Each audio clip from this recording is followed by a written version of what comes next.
पूरी हनुमान चालीसा को हम पढ़ते हैं, लेकिन हनुमान चालीसा को पढ़ने का उद्देश्य केवल भूतों को भगाना नहीं था। इसलिए हनुमान चालीसा को जब बहुत ध्यान से पढ़ेंगे तो पता चलेगा हनुमान चालीसा में विज्ञान के गहरे सूत्र हैं।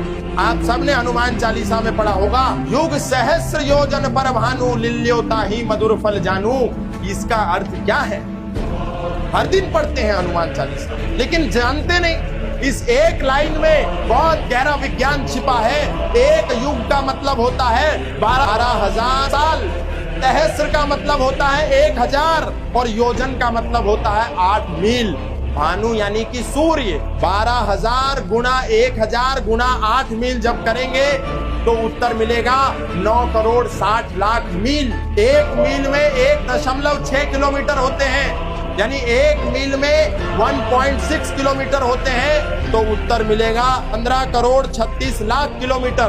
ये 15,36,00,000 किलोमीटर क्या है?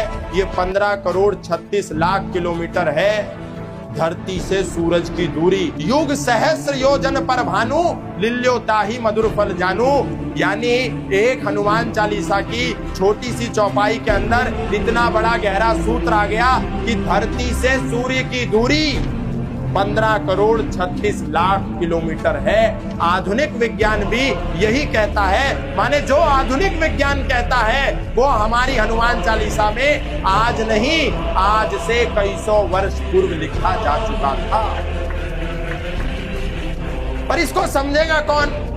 समझेगा वही जो इसको गहराई से पढ़ेगा। आधुनिक खगोल विज्ञान के अनुसार भी सूरज और धरती की दूरी लगभग इतनी ही है। के हजरत बल दरगाह में एक पत्थर लगाया गया। जब वो पत्थर लगाया गया तो उसमें कोने में एक अशोक का चिन्ह था। इस्लामिक जिहादियों ने जाकर के पत्थर लेकर के उस उद्घाटन के पत्थर में कोने में लगे हुए अशोक चिन्ह को पत्थर से तोड़ दिया। भारत का राजकीय प्रतीक चिन्ह अशोक स्तंभ चतुर्मुख सिंह वाला जिहादियों ने हराम बता करके उसको तोड़ दिया। लेकिन मैं बोलना चाहता हूं उन्हीं जिहादियों को कि वही अशोक चिन्ह जिसको तुम हराम कहते हो भारत की करेंसी में है। जितने तुम्हारे घर में नोट हैं सब में आग लगा दो, क्योंकि वो हराम है। जिस पासपोर्ट को लेकर के तुम हज करने जाते हो उस पासपोर्ट के फ्रंट पेज पर, कवर पेज पर अशोक का इतना बड़ा चिन्ह है, उसमें भी आग लगा दो। और वो पासपोर्ट तो हज करने के लिए जब मक्का मदीना में प्रवेश होता है उस समय भी वो साथ होता है। अगर पासपोर्ट नहीं होगा तो उसी समय उसको जेल में बंद कर दिया जाएगा संदिग्ध समझ के। तुम जिस पासपोर्ट को लेकर के हज करते हो, परिक्रमा करते हो, उस पासपोर्ट के अग्रिम पृष्ठ पर अशोक का चिन्ह बना हुआ है, वो हराम नहीं होता।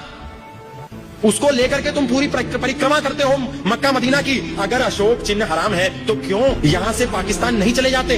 क्योंकि पाकिस्तान के पासपोर्ट पर अशोक स्तंभ नहीं है, वहां चले जाओ। दोगलापन। केवल भारत और भारत के प्रतीक चिन्हों को मिटाने के लिए, अपमानित करने के लिए, तिरस्कार करने के लिए ये सारी घटनाएं इस देश में रोज घटती हैं और घटती रहती हैं, क्योंकि इन घटनाओं पर कोई तर्क नहीं करता, कोई चिंतन नहीं करता, कोई प्रश्न नहीं करता। जिस आधार कार्ड के आधार पर ये जितने जिहादी भारत में घुसपैठ कर रहे हैं, घुसते हैं, फर्जी आधार कार्ड बनवा लेते हैं, उसी आधार कार्ड के कोने में भी अशोक स्तंभ है।